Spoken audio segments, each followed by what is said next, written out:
Devil Anse was the patriarch of the Hatfield clan during the Hatfield-McCoy feud in the West Virginia-Kentucky border between 1863 and 1891.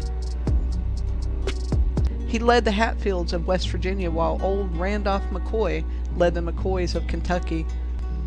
The rivalry resulted in more than a dozen killed from both sides and 9 Hatfields imprisoned. Hello everyone, it's Leo. We're back. Welcome back to our, I guess, first edition of our Hillbilly Files after getting sick. Heather and I, we were actually down for a while. This is my first day getting back out. It's a rainy Sunday afternoon, something like that. It's a rainy Sunday afternoon, about 40 degrees. It's pretty cool out today. And as you know, if Leo's out doing a story, it's raining. We knew that. We expect that. We live with it. But anyhow, I wanted to bring y'all out here. And like I said, we're at the hog trial cabin today. I wanted to bring you out here and tell you a story that I guarantee you none of you have ever heard. You've all heard the story of Rosanna and Johnsy, right? The love story. The Hatfield-McCoy love story. The way it's made out, it's a true love conquers all love story, you know. But if you've been watching our channel for a minute, then you know that that's just simply not the case. That's not true. Johnsy took advantage of Roseanne, and as soon as she got pregnant, he dumped her and started dating her cousin Nancy. Not today's Nancy. There's several. There was 3. She winds up going to stay with Aunt Betty, and the baby passes away. She passes away a little bit later. You know, it's horribly, horribly tragic story. But the way it's portrayed in stories, and I guess I should say myths is the correct word, just simply isn't true. Like I said, it's made out to be a true love conquers all kind of story, where it doesn't matter, as long as you love each other, that everything will work out in the end. The one we're here to tell you about today is the real one. This is a story that almost no one knows. It's been lost to history. There's a paper trail if you're willing to dig. We are here because of Nancy Hatfield. Now, Nancy Hatfield, she was born in 1858 right here at the hog trial cabin. She was Preacher Ance's, one of Preacher Ance's daughters, and Polly, his wife. They had 12 children, and she was the second. She grew up here at the hog trial cabin. You know, I've showed you this spot before. You know, Preacher Ance's house, my descendant. This is my connection, you know, to the Hatfield family through F of all. And we'll be going up there. I'm going to be showing you a new graveyard today, a beautiful one that we did some video up there, but not with the new camera, and not much of it. But anyhow, in 1875, now this is 2 years after the hog trial took place here. So, you know, the feud was actually raging at the time. Now, like I said, this is the real, true love conquers all, Hatfields and McCoy's story. Now, she was married here. Preacher Ance himself is the one who married them. It was her and Asa McCoy. Now, he was 21, by the way. She was 17. Asa, you may have heard of Asa Harmon McCoy, who was the first McCoy killed in the, technically speaking, he was the first McCoy killed in the feud, but he was killed because of Northern sympathies, not because of the feud. So, it's kind of shaky, you know, as to whether he was the first death of the feud, but either way, that's not the point. He is actually the son of Uriah. So he's, like I said, Uriah McCoy. So he's not a direct descendant of Asa. He's Asa Harmon's brother's son, Uriah. What is strange about him is that Uriah McCoy's father is Squirrel Hunting Sam McCoy. He's been mentioned, in several of our other, several of our other videos that about Squirrel Hunting Sam. But these two lovebirds here, guys, they literally ignored the entire feud, and they went on with their lives. And there's a powerful message. There's a really good point here that that we're trying to make here, and you'll see what it is at the end of the day when we get, at the end of the video when we get done. But now the thing about doing these on site, when you go out there, you have an idea of what you're looking for. You have an idea. Let's put it this way. It's kind of like, you see crime scene investigations on TV, right? Now, when that crime scene investigator, when he gets there, he knows who's been killed. He knows where they've been killed. He probably knows with what kind of weapon, gun, knife, whatever, poison, whatever. What he don't know is who did it and why, and that sort of thing. And when you come out and you start doing these videos, the weird thing is you think you know what's going to happen. You think you've got all these little facts and figures down pat. But by the time you get done with the video, you find out something new. When you go from this place to that place, and it dawns on you, hey, those dates don't line up. Or hey, there is no way he could have shot her from this vantage point because you can't see around the mountain. Or whatever the case may be. It's just, they're all different. They're all stories are different. All you can do, though, is start at the logical starting point and follow it to its logical conclusion and see what happens in between. This is the story that we had talked about doing for a while, and I think I know it. I think I've got it down pat. I'm sure that by the end of the day, by the end of this video, I will gain some sort of new insight. You and I will be learning a lot of this stuff together. I'm just your humble guide. You'll find other things along the way, so to speak.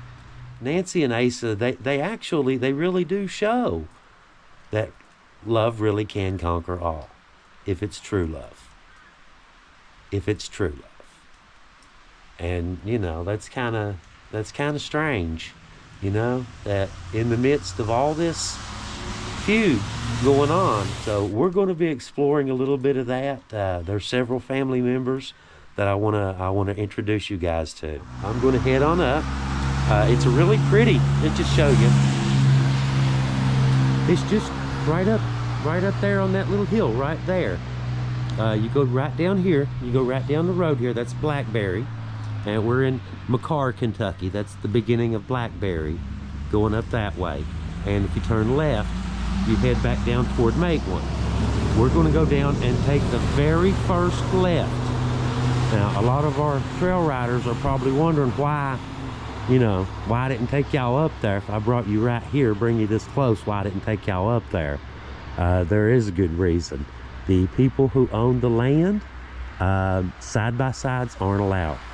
Vehicles, cars, trucks, that sort of thing, motorcycles, all that's fine. They don't have a problem with that. The only thing they ask is no loud side-by-sides, ATVs, stuff like that. So, you know me. I respect people's wishes. If you're on their property, you play by their rules. That's fair. So, we're going to head out here just in a second. Check that out. Isn't it beautiful? Big old pine tree in the yard. There's a famous picture of De Valence standing right there by that pine tree.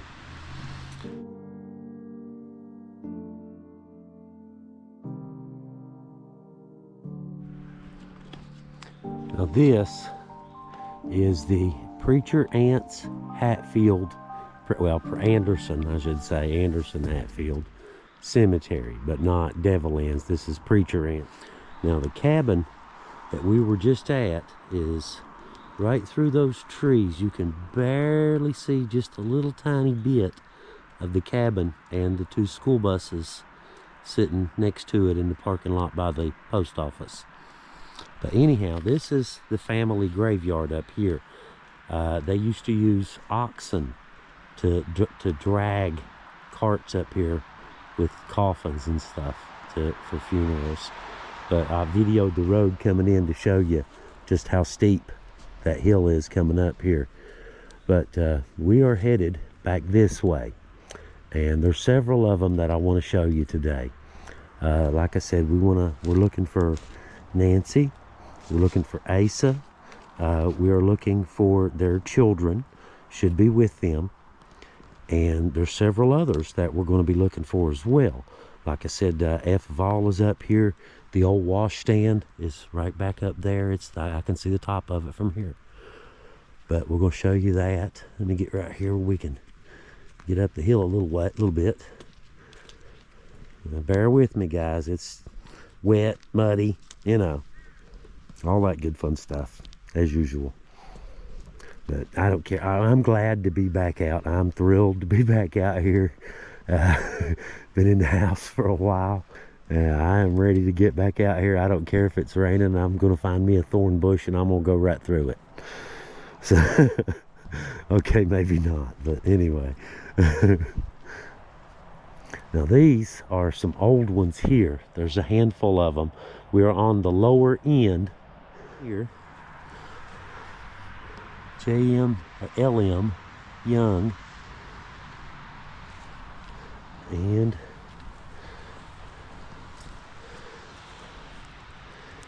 can't make out anything on that one.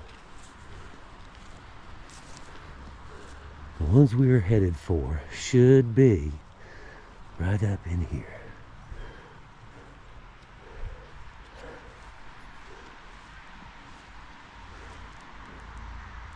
Aha, I do believe that's them. Let's see.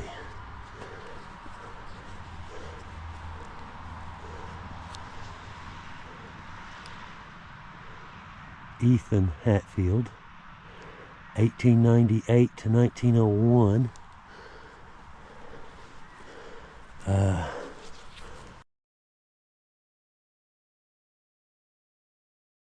Anderson here. Look.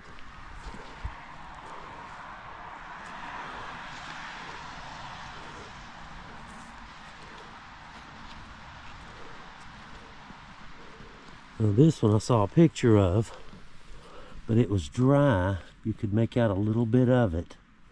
You can't really make out much today.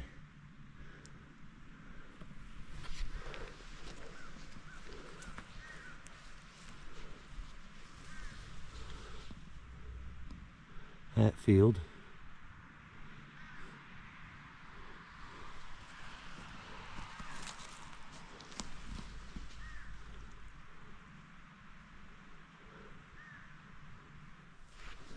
I think that might be them, unless it's these here, because I know that Polly and Preacher Ants are right here.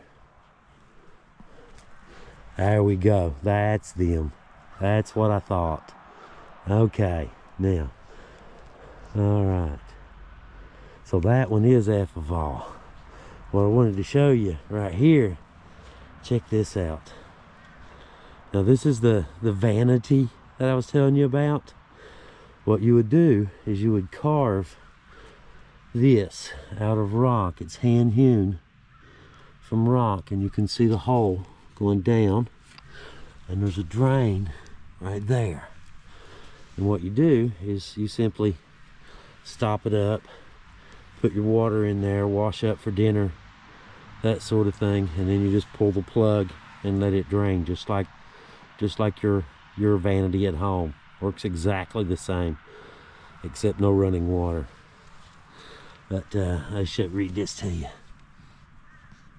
Carved from solid blocks of sandstone, this outdoor washstand is one of two which were made by Robert Uncle Bob Hatfield, 1879 and 1956. The older brother of Ransom Hatfield, 1881 to 1956. And the son of Elder Hatfield, 1835 to 1920.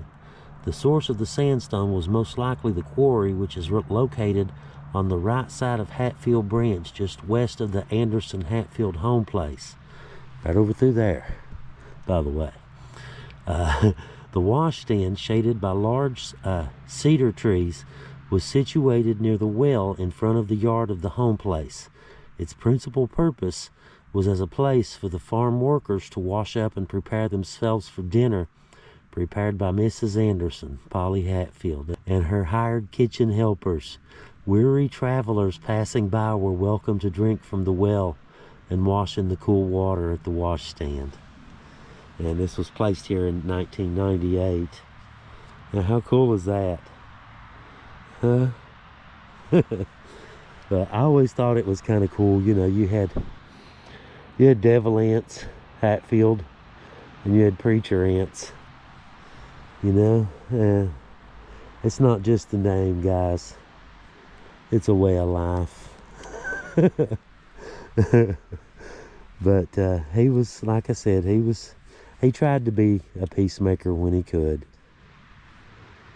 Now this, I believe, is Nancy right here, if I'm not mistaken. Let me get down here.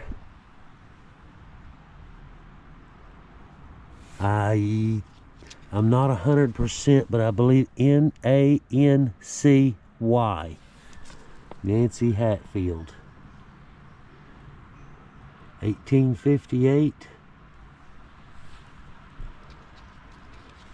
Huh.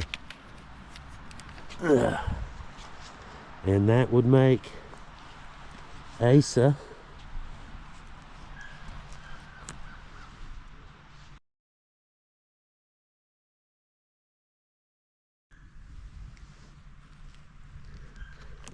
but just look at this. Look how pretty. Look how beautiful. All this yellow moss everywhere. Look how beautiful this place is. You're going to have a final resting place, guys. You're not going to get any better than this. Look at that mist on the mountains. You can't even see the top part of the mountains. Everybody's dogs having a good old time running up down the hill. Probably chasing something. As long as they're happy, I'm happy. But anyway, right here in the height of the feud, these people right here chose to ignore it. It's kind of strange, isn't it, that Roseanne and Johnsy are known to be, you know, the love story that flourished in spite of the feud and all that stuff, and it couldn't be any further from the truth. You know, it's 100% made up. You know, you might as well have them riding off on unicorns, you know, or something like that at the end of the story. But these here, Nancy and Asa, they really were. You know, they really lived it. They really did live it. Unfortunately, there was a tragic end. I'm guessing y'all saw that one coming. It seems like most of the time things end badly. I would imagine that's how it goes. There is no good death. Anyway, she died young. She was only 47. Now, you know, granted, that's not that young. You know, a lot of people, you can live a whole life in 47 years. You know, you really can. You know, she lived a full life in those 47 years. But, you know, my point is, by our modern standards, 70, 80, you know, Mom made it to 83. You know, 47, is a pretty young age, you know, to pass away. And, you know, it's just kind of sad that when everyone else was fighting, they chose the other path. You know, they chose not to. And I just thought it was kind of strange that, you know, that Johnsy and Roseanne, they get credit for this unbelievable love affair right in the midst of the feud, and the entire story's a lie. And then right here is someone who really did live that.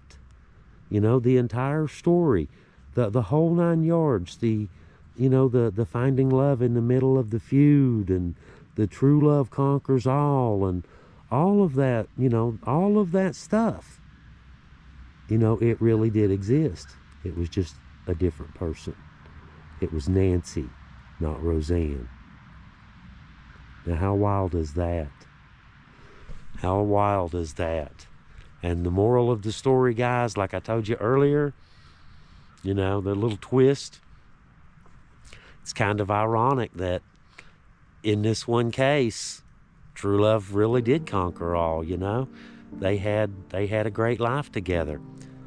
But she did have 47 really good years because she simply chose not to participate in the feud. She chose to go a different route, you know. Lesson to be learned, isn't it? There's a real good lesson to be learned right there. You know, this woman could teach people stuff these days.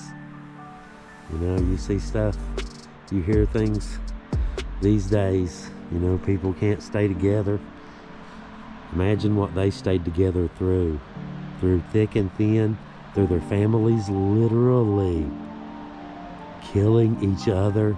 The things that they went through to keep their marriage alive. That water bill don't look so daunting now, does it?